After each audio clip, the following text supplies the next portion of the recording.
Welcome back to my channel mga kapanaligan. For today's video nga, pag-uusapan natin kung saan ba may trabaho for fresh graduates sa aviation industry. So first and foremost, I want to congratulate everyone na nakagraduate. Sobrang congratulations. Tapos na ang college life. So welcome to to job hunting phase na ng buhay. So ayan, just a backstory.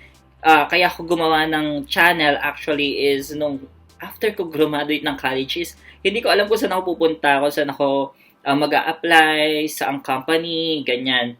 And doon time na yun kasi parang pausbong pa lang yung job street. Ngayon parang wala na ata masyado sa job street, nasa LinkedIn na.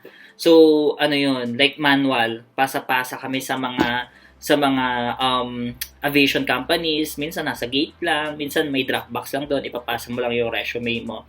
So, it was really hard. So, that inspires me na, ay, parang kailangan i-guide yung mga future aviators kasi sometimes kulang lang sa guidance, kulang lang sa opportunity. So, ayun.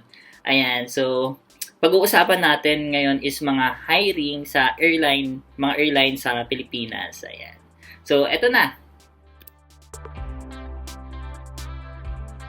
So, first stop natin is cargo assistant. So, sa Philippine Airlines to, and ang major responsibility niya as per the job description will be assist in the strategic planning of long-term business goals to set the activities and programs which will enable the cargo business team to achieve the target revenue and market position. So, as we all know, ang mga airlines natin ay meron silang cargo side of business.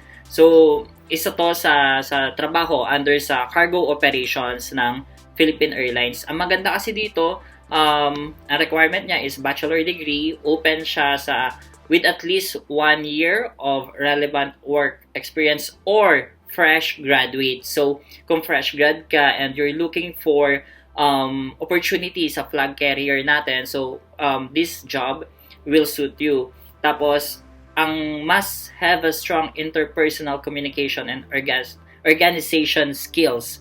And then, dapat marunong sa Microsoft applications, so Microsoft Office applications.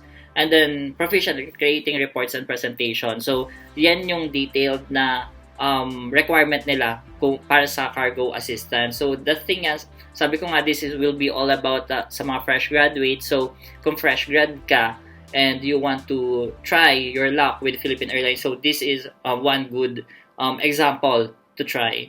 So, next na tayo. So, kung ang program mo naman ng college is more about aviation communication or aviation management or flight dispatching, yan. So, open rin ang Philippine Airlines ng flight dispatcher assistant. So, you will assist with the flight dispatchers, prepare daily worksheets and the preparation of flight plan, and assist in securing necessary permit use for flight. So, ang maganda rin ulit dito is ang hinahanap nila is graduate of any bachelor's degree and hindi in-specify yung requirement ng experience. So, since assistant ka dito ng flight dispatcher mismo is pwede ang fresh grad.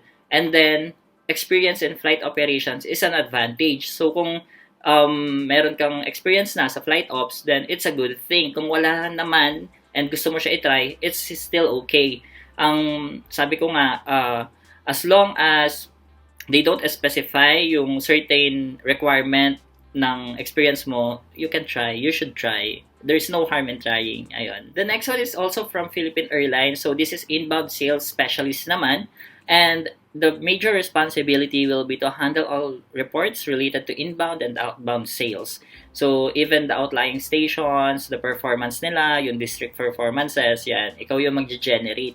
So, I believe this is good for those aviation communication. By the way, guys, yung sinasabi ko kung graduate ka ng ganong program is, yun yung personal preference ko. Pero if AMT ka, gusto mo itong i-try, walang problema doon. Sabi ko nga, there's no harm in trying. So, ano yung hinahanap nila? So, graduate of bachelor's degree, an advantage if you have relevant previous experience. But, ito yung maganda, but fresh graduates are also encouraged to apply. Able to analyze market reports and translate them to useful tools and good communication and customer service skills. So, since inbound sales specialist ka nga, more on sales to, more on numbers, figures, and customer handling. So, ayan. Kung gusto mo siyang itry, like ako, nung college ako, I was a working student sa call center. I was a call center agent back then. So, kung nagko-call center ka ngayon habang college and then, or nung college, kasi graduate ka na, and you want to try customer service sa industry, sa aviation industry, you should try this one. Ayun. The next one is also quite interesting, pero applicable rin yung mga fresh grad dito. So, this is airport language interpreter for Japanese passengers. So, obviously, you will assist with Japanese speaking passengers requiring expedited handling, and then you will ensure the visa and other travel documents are valid and complete in compliance with the immigration requirements of the country of destinations. So, of course, malaking market ang Japan. That's why we're actually having to look for Japanese-speaking interpreter. Tapos, ito yung requirement niya. Who are we looking for? So, proficient in verbal and written interpretation of Japanese language, preferably able to write in Japanese, and knowledge and skill in passenger handling is a plus. So, kung marunong ka mag-Japanese or Nihongo, if I'm not mistaken, then this one is for you, diba? Try mo. Before we start with our 5th job for fresh graduates, I just want to thank SkillTech for being our sponsor for today's video. So kung AMT ka and avionics ka and you want to take the CAAP exam, we have a reviewer at skilltech.ph. So punta lang kayo dyan. And by 200 pesos voucher ako para sa inyo. And then, if mag-MTP ka rin, so meron din kami for MTP exams. Ayan. And let's go back sa 5th job nga natin. So, from Philippine Airlines, we will now go to Cebu Pacific. This is for liaison officer. So, most probably, ang magiging responsibility mo dito is to coordinate with CAAP with all the documents needed sa Cebu Pacific Fleet, like certificate of registration for original and renewal application, and then sa certificate of airworthiness ng mga aircraft. So, more on documents siya with CAAP. And then, or Civil Aviation Authority of the Philippines. So, ano yung mga hinahanap nila? So, preferably a college of any course. So, any program will do. Pero syempre, since nasa aviation tayo, mas alam natin kung ano yung mga documents na kailangan or mas familiar tayo. And then, hindi naman siya required, pero kung may certificate ka ng human factor, maintenance control, manual indoctrination, ng PCAR training or Philippine Civil Aviation Regulations training, safety management system, safety and security awareness. Kung meron kang training nun, okay siya. It's an advantage. Pero kung wala, okay rin siya. Pwede ka rin mag-apply. So that's for liaison officer ng Cebu Pacific. The next job is for our aeronautical engineer friend. So Cebu Pacific is looking for a structures engineer, and the main responsibility is to study and analyze all pertinent correspondence manuals and publications periodically issued by the aircraft component manufacturers for possible inclusion in company's aircraft operations specifications. So this one is more on the technical side of the operations or of the business. So ang kailangan nila dito is a graduate of aeronautical engineer engineering with license, with PRC license. So, yung mga tropa natin dyan na nakapasa ng board exam, ayan, you must apply here if you like to try this one. So, the next one is for those who are aspiring to be flight attendant. So, Sunlight Air or Sunlight Express Airways are looking for flight attendants. So, anong mga qualifications nila? So, open siya for both female and male. At least 2 years in college. So, sa mga associate na tropa, ito. And then, yung height natin is 5'3" for female and 5'7" for male. Sorry na, pumiyok tayo. Shoes off yon. And then, must pass the swimming assessment, and then, no visible tattoo while in uniform. And then, eto, yung pinakamaganda is fresh graduates are very welcome to apply. So, if you want to soar the sky as a flight attendant, then this one is for you.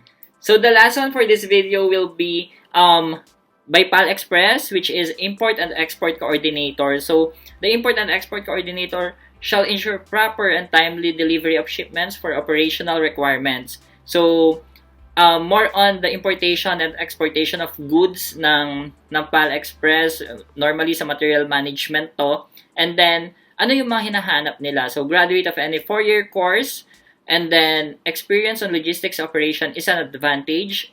Proficient in Microsoft Office applications, and then excellent communication skills. So also this is for fresh graduate if um prepare nila custom ads and business ad or business management, pero since this is an aviation company, an airline, so we can also send our papers or documents here, and we can learn from there na pag nakapasok na tayo. Of course may mga mag-guide naman rin sa atin.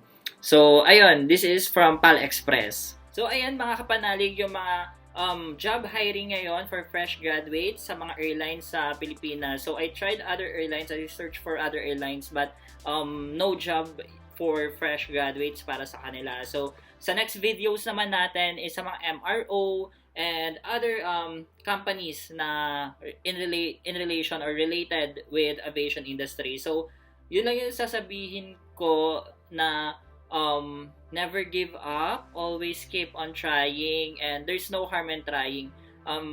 Basta galingan nyo pa rin, gandahan nyo yung resume nyo, mag-send kayo with cover letter, and kung ma-interview man kayo or mag-exam, galingan nyo pa rin. So ayun, maraming salamat sa lahat ng sumuporta at sumusuporta. Maraming salamat Skilltech, and yep, just a disclaimer, I am in no way connected with all of these companies. This is purely for educational and information purposes only. So, ayan, maraming salamat mga kapanalig, and don't forget to follow me on my social media accounts. So, YouTube, Facebook, TikTok, and Instagram at Happy Phil PH. Yun lang, maraming salamat mga kapanalig. Bye-bye!